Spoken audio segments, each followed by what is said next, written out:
mimi nauliza nyinyi, watu wa Changamwe na watu wa Mombasa, mnataka tubadilishe katiba ama tubadilishe uchumi kwanza? Mnasema tubadilishe katiba ama uchumi kwanza? Tubadilishe uchumi, sio?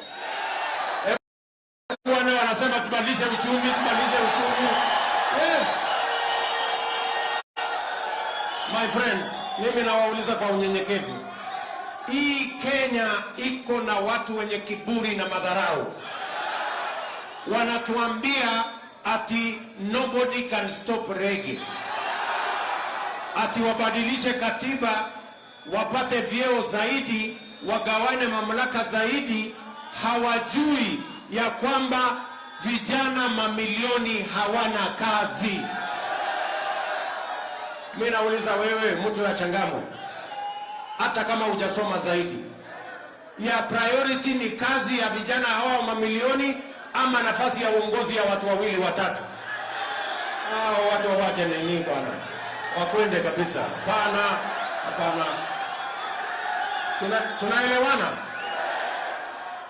Ukiona kwa hii mkutano wengi ni vijana, na sio mapenzi yao kuwa kwa hii mkutano, ni kwa sababu hawana kazi mahali ya kwenda kufanya hiyo ajira.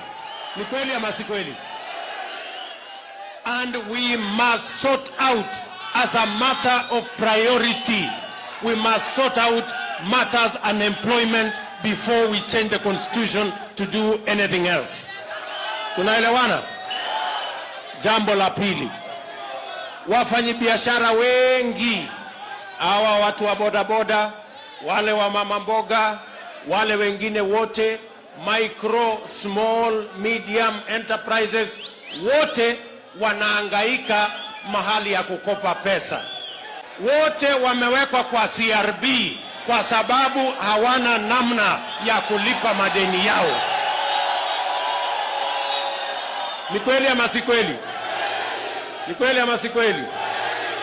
Because of predatory lenders, because of Shylocks, all business enterprises that are small are today in CRB. They cannot do their business because they are suffering from unprecedented interest rates of Shylocks and Fuliza and other predatory lenders. Tunasema hivi, ninyi mnanielewa? Ninyi mnanielewa? Tunasema kabla hamjabadilisha katiba ati mkawane mamlaka, ngojeni kwanza tufanye empowerment ya hawa wangwana, wapate pesa ya serikali, mahali ya kukopa pesa ya serikali, wasisumbuliwe na Shylock, wasiangaishwe na Fuliza, wasiwekwe kwa CRB, wawe na mahali ya kukopa pesa, tuinue biashara zao. Mimi nawauliza watu wa Changamwe, mimi nawauliza, kabla hawa watu hawajatuambia nobody can stop reggae, si wangoje kwanza tubadilishe uchumi mpate pesa ya kufanya biashara? Ama ni aje? Tuko pamoja? Na mimi nataka niwaambie hivi, hawa majamaa niliwaambia hii mambo ya BBI muache, kwa sababu bado hatujafanya kazi ile wananchi walitupatia. Vijana wengi hawana kazi, wafanyabiashara wanaumia, wakulima hawana namna. Wakaniambia ya kwamba mimi sijui, lakini kwa vishindo na lazima na blackmail na intimidation walipitisha hiyo BBI kwa bunge la county, wakapitisha county bunge la kitaifa, senate ya kitaifa. Lakini leo hiyo mambo ya reggae bado iko.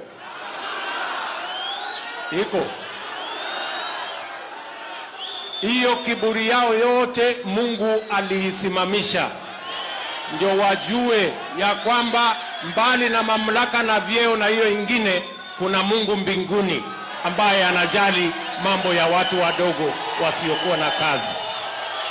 Mwaka ujao tunaunda serikali inaelewa lugha ya mwananchi wa kawaida. Tunaanza hapa chini. Tunaanza na mtu jobless, tumtafutie kazi kwanza.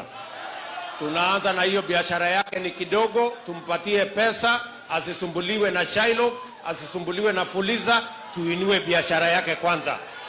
Tusaidie mkulima azalishe chakula ili kila mtu apate chakula kwa bei nafuu. Watu wasilale njaa. Sijui kama tunaelewana. Tunaanza hapa chini. Sasa utasikia hawa wadosi wanasema hii mambo Deputy President anasema haiwezekani. Mimi nataka niwaulize. Si mimi hapa Deputy President? Si nimesaidia Uhuru tukajenga hii mabarabara? Si tumesaidia Uhuru tukajenga reli? Si tumeunganisha stima? Si tumeunganisha mambo ya maji? Mimi nataka niwaulize, kutafutia hawa nafasi ya kazi na kupatia mama mboga pesa ya kufanya biashara ni kazi ngumu kuliko kujenga hii barabara? Watu hawaje upuzi bwana. Wakwende. Hapana. No. Hapana. Nyinyi mnanielewa? Tuko pamoja. Na mimi nataka niwaulize swali lingine. Sawa. Ile mambo mimi nawaambia hapa, mimi nawaambia what we can do. Sio mambo ati nimeota, hapana. Na mimi ni naibu wa rais wa Jamhuri ya Kenya now. I know what I am saying. Na mimi si wazimu. And I am not a fool. Na mimi si mlevi. I know what I am saying.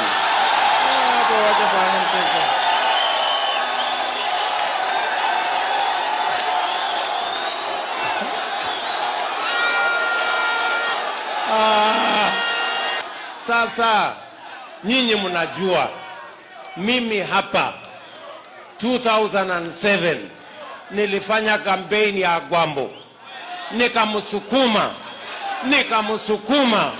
karibu nifungwe huko Hague mpaka akakuwa prime minister. Ni kweli si kweli? Nimefanya kampeni ya rafiki yangu Uhuru Kenyatta, nimemsukuma mpaka amekuwa rais. Maraga akalete shida, nikamsukuma mpaka akakuwa rais. Ni kweli ama si kweli? Sasa safari hii nimewaambia jameni, wangoje. Wacha safari hii nisaidie hawa vijana hawana kazi, hata niwasukume wapate kazi. Wacha safari hii nisaidie mama mboga, bodaboda na hawa biashara wengine, tuwatafutie pesa ya kuinua biashara yao, na tuwasaidie wakulima watuzalishie chakula ya kutosha, tuondoe njaa. Iko makosa nimefanya? Lakini unasikia wengi wao sasa wanaanza kuniweka majina. Huyu Ruto sijui ni mkora, sijui ni mwizi. Sasa mimi nauliza nyinyi, siku ile mimi nilikuwa na support Raila Odinga, walisema mimi ni mtu mzuri. Siku ile mimi na support Uhuru Kenyatta, wakasema mimi ni mtu mzuri. Leo nimesema nisaidie huyu jobless, wanasema mimi ni mkora. Watu si ni matapeli. Wakwende bwana. Wakwende kabisa. Wapote.